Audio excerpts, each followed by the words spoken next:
No dia 4 de outubro, a igreja celebra a festa de São Francisco de Assis, o pequeno pobre homem cuja vida inspira pessoas de todas as religiões há mais de 800 anos.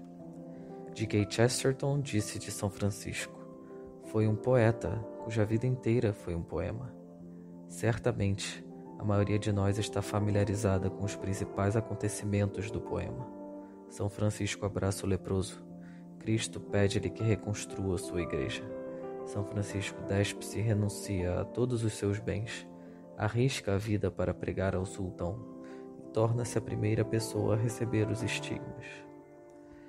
A desvantagem de estar familiarizado com a vida de um santo, porém, é que ela começa a parecer mais um conto de fadas e menos um relato verdadeiro da fé e do heroísmo de uma pessoa real, que pode ser uma inspiração para vivermos hoje de maneira diferente. Seria uma tragédia fazer isso com São Francisco, porque sua vida transborda de inspiração para quem deseja viver o Evangelho e aproximar-se de Deus. Embora as histórias de Francisco a pregar aos pássaros, a domesticar o lobo de Cúbio e a jejuar por 40 dias com meio pão de forma sejam belas e profundamente comoventes, pode ser difícil para algumas pessoas ver como esses eventos podem ser aplicados aos problemas que enfrentamos hoje. Para aqueles que sentem ter pouco em comum com São Francisco, que fez tantos milagres, pode ser útil olhar para ele antes de sua conversão. Isso pode nos ajudar a lembrar que ele era um homem real, com ambições, desejos e fraquezas reais, assim como nós, mas que foi capaz, com a graça de Deus, de escolher as coisas do céu em vez das coisas do mundo. São Francisco de Assis nasceu no final de 1181, ou no início de 1182, filho de Pedro e Pica Bernardone. Seus biógrafos concordam que Francisco foi criado no luxo e na vaidade da época. Francisco aprendeu latim, o catecismo e a ler e escrever na escola, mas, quando jovem, foi mais influenciado pelas histórias de cavaleiros e contos de cavalaria que aprendeu com os trovadores que se espalharam da França para a Itália. Esses poetas cantavam sobre as lendas de Carlos Magno, do rei Arthur e de bravos cavaleiros, e essas histórias tiveram um grande impacto no jovem Francisco. Ele era generoso com seus amigos e com os pobres e, a certa altura, resolveu nunca recusar esmola a quem lhe a pedisse. Tomás de Celano, um dos seus primeiros biógrafos, diz: evitando ferir alguém e sendo muito cortês com todos, ele se fez amado universalmente. Esses traços, seu amor pelos contos de cavalaria, sua generosidade para com os pobres e sua cortesia para com todos que encontrava, permaneceram sempre com Francisco e foram as sementes da grande santidade que mais tarde marcaria sua vida.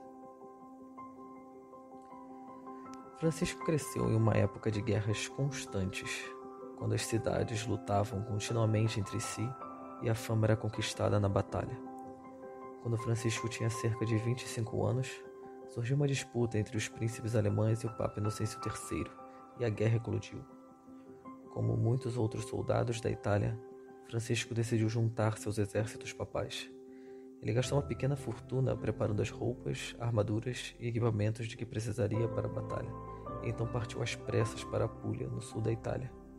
No caminho, encontrou um cavaleiro vestido de trapos e, com pena, Francisco tirou as vestes bordadas que levava e deu-lhes. Naquela noite, dormiu e teve um sonho. Nele, a casa do pai estava cheia de armas e soldados, e uma linda princesa seria sua noiva. Quando acordou, ficou por um momento cheio de alegria, mas, depois de refletir um pouco, Francisco ficou perturbado, porque concluiu que o sonho não simbolizava a honra e a glória terrena que tanto desejava. Ele continuou sua jornada e, na noite seguinte, parou em Spoleto.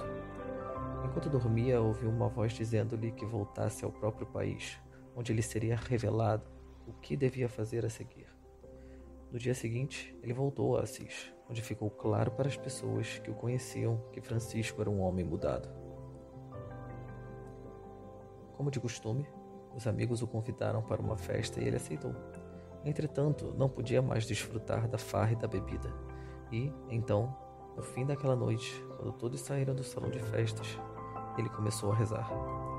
Seu biógrafo, Tomás de Celano, escreve: foi então que a graça divina desceu sobre ele, iluminando-o quanto ao nada das vaidades terrenas e revelando-lhe as realidades invisíveis. De repente, foi inundado por uma tal torrente de amor, submerso em tal doçura, que ficou ali imóvel, sem ver nem ouvir nada. Com o tempo, perdeu todo o gosto pelos negócios e gradualmente se foi afastando do mundo. Depois dessa revelação, nada mais no mundo o satisfazia. Ele só encontrava contentamento nas coisas de Deus.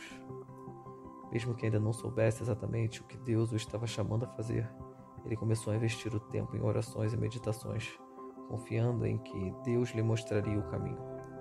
Conhecemos o resto da história e sabemos do incrível impacto que a vida de São Francisco teve nas pessoas que ele conheceu em vida e em todos aqueles que leram ou ouviram falar dele nos últimos 8 séculos. Há uma lição a ser aprendida em cada detalhe e acontecimento da vida de São Francisco, e com esta história não é diferente. Nela, vemos o desejo de Francisco de fazer grandes coisas, coisas heróicas, sua generosidade para com todos e sua cortesia para com todas as pessoas que conheceu.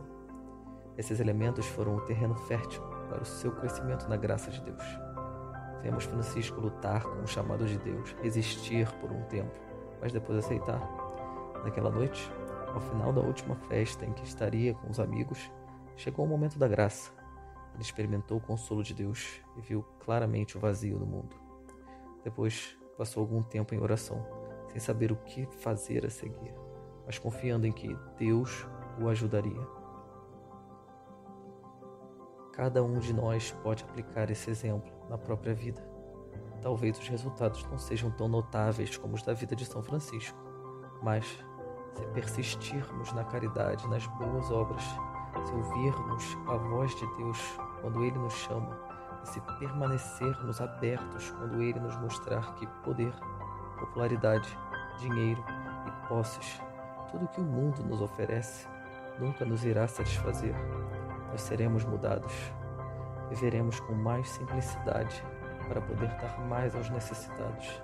Seremos cheios da alegria que só Deus pode nos dar. Sem dúvida, estaremos mais próximos de Deus e poderemos compartilhar nossa fé com mais autenticidade. Ainda nesta vida, experimentaremos um pouco do que escreveu São Paulo e do que Francisco viveu tão lindamente. Coisas que os olhos não viram, nem os ouvidos ouviram, nem o coração humano imaginou. Tais são os bens que Deus tem preparado para aqueles que o amam.